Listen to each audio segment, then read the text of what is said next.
Hello, I'm John Denley, the founder of DiaryBooker.com, and I'm welcome to this quick demonstration on how to use employee logins with DiaryBooker. So I am here logged in as the administrator of our demo system, and what I'm going to first do is click on the company name at the top of the page here to bring up the admin details screen. At the bottom I'm going to select more options and then across to the tabs where it says logins, and then I'm going to tick the box that says employee logins and the one that says employees can see only their own customers, so you can see how that works. I'm also going to take a note here of the company number at the top here, which is 43001. I'm going to save those changes. You'll notice there are two employees here, Emma and Jack, and these are the ones that we're going to enable to have their own logins. So I'm going to give Emma the username Emma, and I'm going to create a password to also be Emma, and I'm going to save that information, and then I'm going to do the same thing with Jack. So it's Jack, password Jack, and save that. Good. So they both got their own logins now. You can also see on the left hand side here we have a big long list of all the contacts that are available within this system. But if I log out and then log in as one of those, actually no, I didn't want to do that yet. I want to create a new appointment at 7 o'clock this evening for a lady called Emily.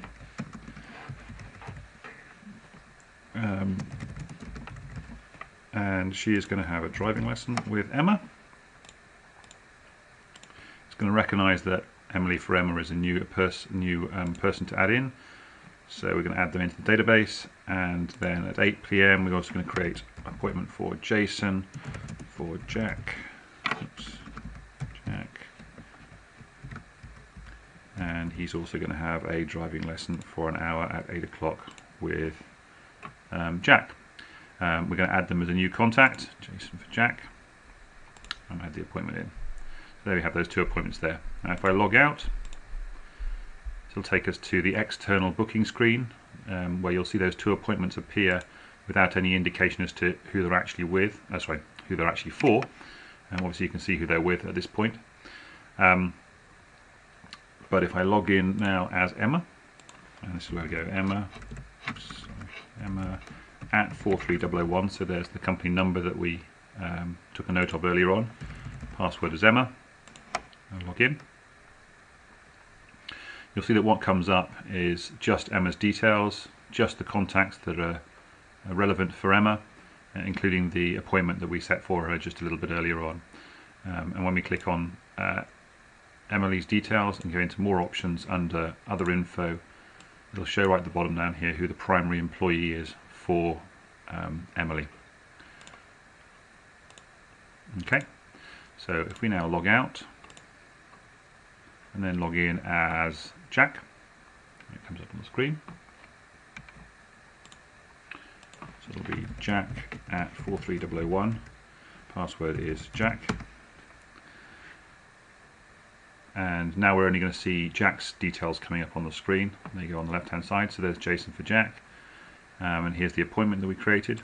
Now if I wanted to add in some information, for example, on Jack's details to say automatic only, pick up from the end of the road, and save those information. Save again. Then when I now log out, if for example I'll log back in as the administrator,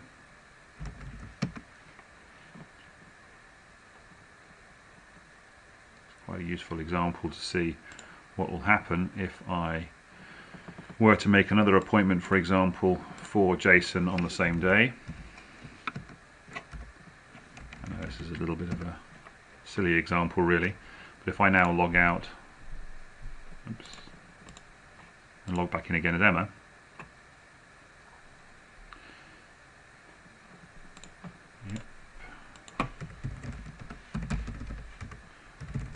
there we are,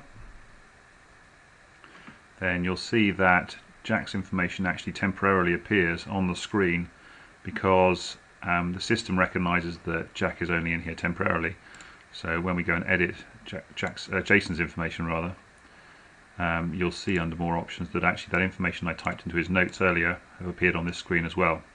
And you can also see under other info that the primary employee is still Jack in here.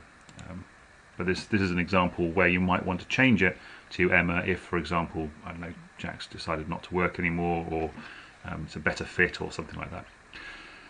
Okay, so that is the end of the demo, and I hope you found it helpful for those of you who were looking for this sort of information, and I'll see you again soon.